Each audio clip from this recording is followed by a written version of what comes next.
The lounge was sublime, a work of art. What was it about this room that called so deeply and so personally to Stanley? Its grace? Charm? No.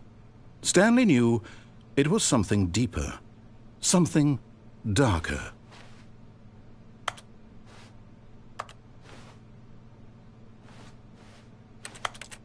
Yes, really, really worth it being here in the room. A room so utterly captivating that even though all your co-workers have mysteriously vanished, here you but eager to get back to business, Stanley took the first open door on his left. Stanley was so bad at following directions, it's incredible he wasn't fired years ago. Look, Stanley, I think perhaps we've gotten off on the wrong foot here. I'm not your enemy, really, I'm not. I realize that investing your trust in someone else can be difficult, but the fact is that the story has been about nothing but him.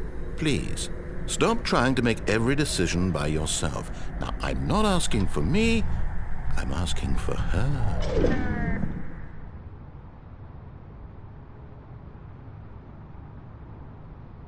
This is it, Stanley.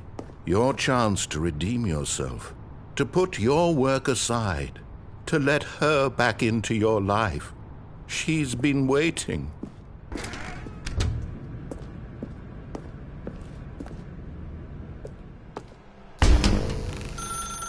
That's her, Stanley. You need to be the one to do this, to reach out to her. If you can truly place your faith in another, then pick up the phone.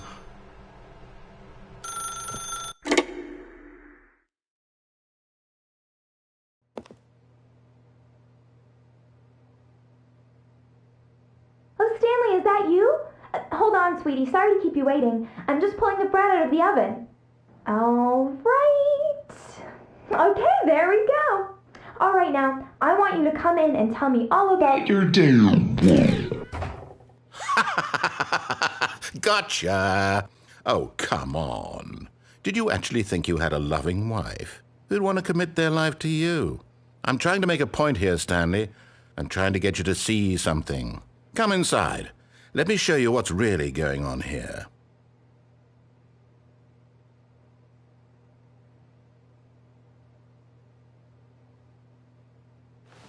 Sorry, but you're in my story now.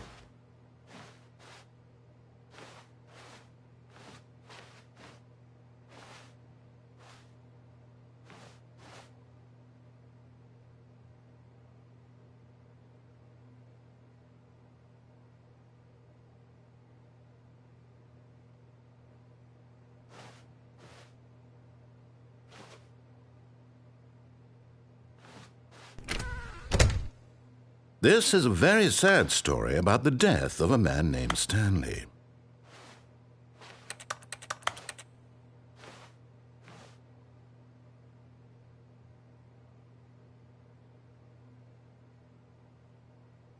Stanley is quite a boring fellow.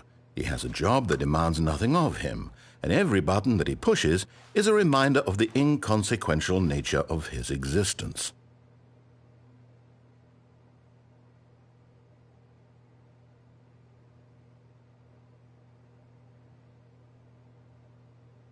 Look at him there, pushing buttons, doing exactly what he's told to do. Now he's pushing a button. Now he's eating lunch. Now he's going home. Now he's coming back to work. One might even feel sorry for him, except that he's chosen this life. But in his mind, in his mind he can go on fantastic adventures. From behind his desk, Stanley dreamed of wild expeditions into the unknown, fantastic discoveries of new lands. It was wonderful, and each day that he returned to work was a reminder that none of it would ever happen to him.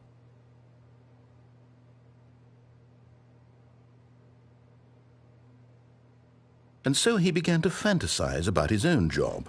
First, he imagined that one day while at work, he stepped up from his desk to realize that all of his co-workers, his boss, everyone in the building had suddenly vanished off the face of the earth. The thought excited him terribly.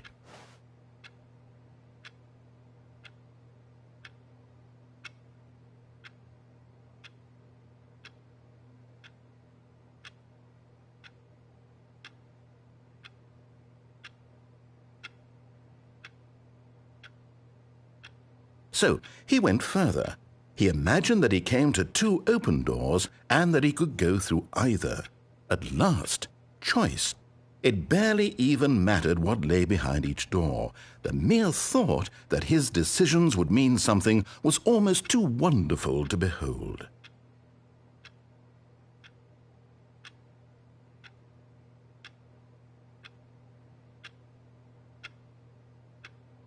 As he wandered through this fantasy world, he began to fill it with many possible paths and destinations. Down one path lay an enormous round room with monitors and mind controls. And down another was a yellow line that weaved in many directions. And down another was a game with a baby. And he called it the Stanley Parable.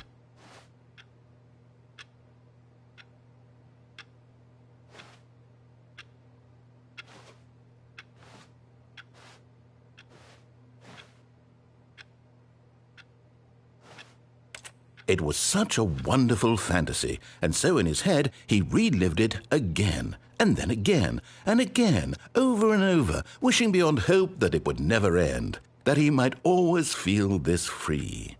Surely there's an answer down some new path, mustn't there be? Perhaps if he played just one more time.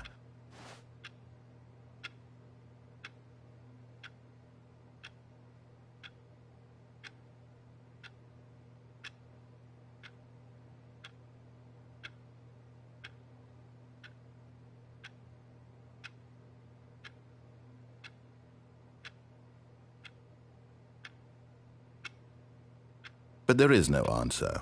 How could there possibly be? In reality, all he's doing is pushing the same buttons he always has. Nothing has changed. The longer he spends here, the more invested he gets, the more he forgets which life is the real one.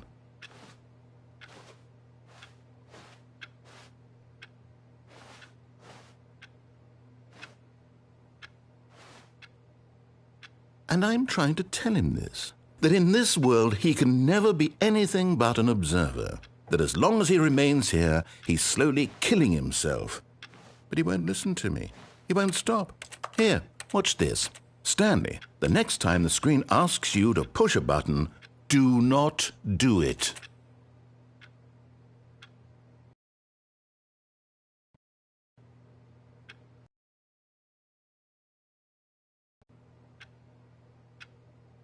You see? Can he just not hear me? How can I tell him in a way that he'll understand that every second he remains here, he's electing to kill himself? How can I get him to see what I see? How can I make him look at himself? I suppose I can't, not in the way I want him to. But I don't make the rules. I simply play to my intended purpose, the same as Stanley. We're not so different, I suppose. I'll try once more to convey all this to him. I'm compelled to. I must. Perhaps, well, maybe this time he'll see. Maybe this time. And I tried again, and Stanley pushed a button. And I tried again, and Stanley pushed a button. And I tried.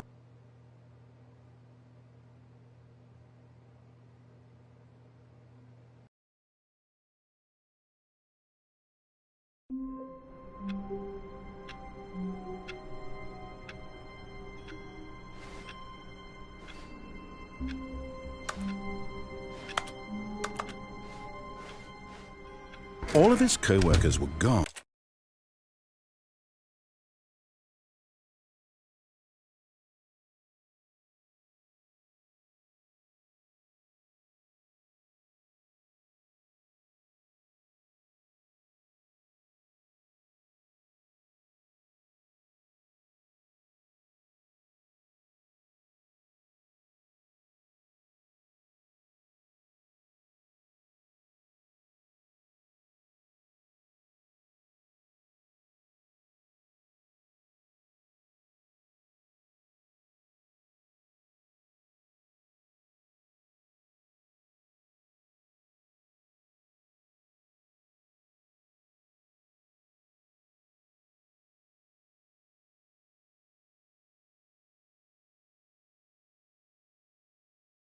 What could it mean?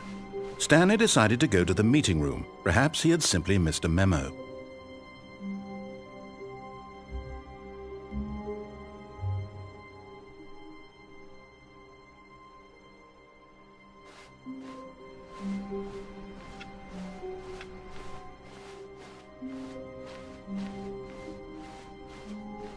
When Stanley came to a set of 2 open doors, this was not the correct way to the meeting room, and Stanley knew it perfectly well. Perhaps he wanted to stop by the employee lounge first, just to admire it. Standing now in this incredible room, Stanley for the first, but eager to get back to business, Stanley took the first open door on his left.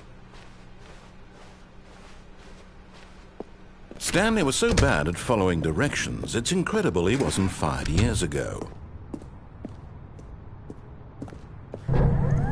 Look, Stanley, I think perhaps we've gotten off on the wrong foot here. I'm not your enemy, really, I'm not. I realize that investing your trust in someone else can be difficult, but the fact is that the story has been about nothing but you all this time. There's someone you've been neglecting, Stanley. Someone you've forgotten about. Please, stop trying to make every decision by yourself. Now, I'm not asking for me, I'm asking for her.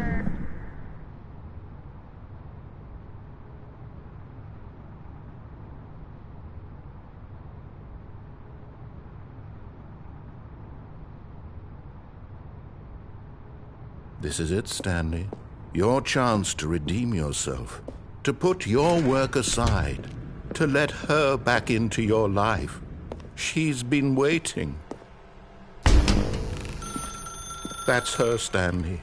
You need to be the one to do this, to reach out to her. If you can truly place your faith in another, then pick up the phone. As Stanley picked up the phone, a white light engulfed him, filling him not just with radiance, but with hope. Hope for a life reunited one... Wait. Oh, goodness.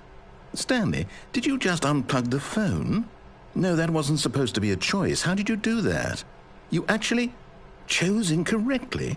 I didn't even know that was possible. Let me double-check. No, it's definitely here, clear as day. Stanley picks up the phone. He's taken to his apartment where he finds his wife, and the two pledge themselves to one another. Music comes in, fade to white, roll credits. Not picking up the phone is actually somehow an incorrect course of action. How is that even possible? None of these decisions were supposed to mean anything. I don't understand. How on earth are you making meaningful choices? What did you... Wait a second. Did I just see... No, that's not possible. I can't believe it. How had I not noticed it sooner? You're not Stanley. You're a real person. I can't believe I was so mistaken. This is why you've been able to make correct and incorrect choices. And to think I've been letting you run around in this game for so long. If you'd made any more wrong choices, you might have negated it entirely. It's as though you completely ignored even the most basic safety protocol for real-world decision-making. Or did you not grasp the severity of the situation? Well, I won't have that kind of risk on my watch. I'm going to stop the game for a moment so we can educate you properly on safe decision. It's the best part of being a real person, but if used incorrectly can also be the most dangerous. For example, in this scenario, a hypothetical real person named Rupert has a choice.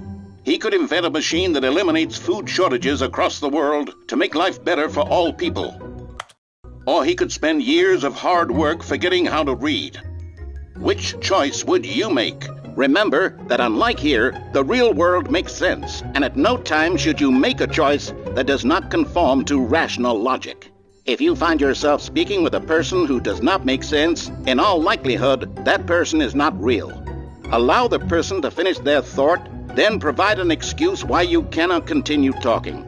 Turn to a partner and practice saying, "My goodness, is it 4:30? I'm supposed to be having a back, sack, and crack."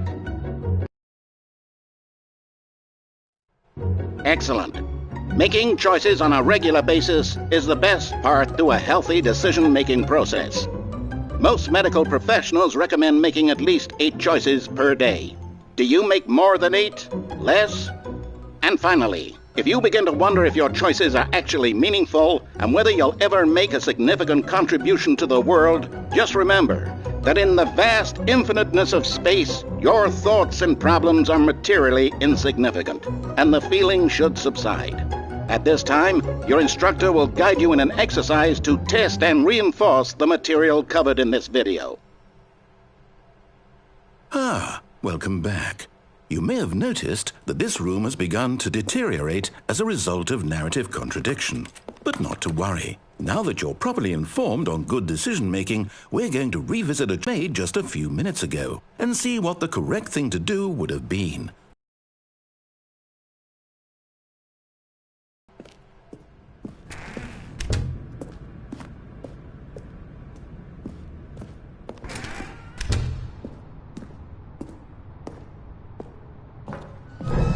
Now that we know your choices are meaningful, we can't have you jumping off the platform and dying.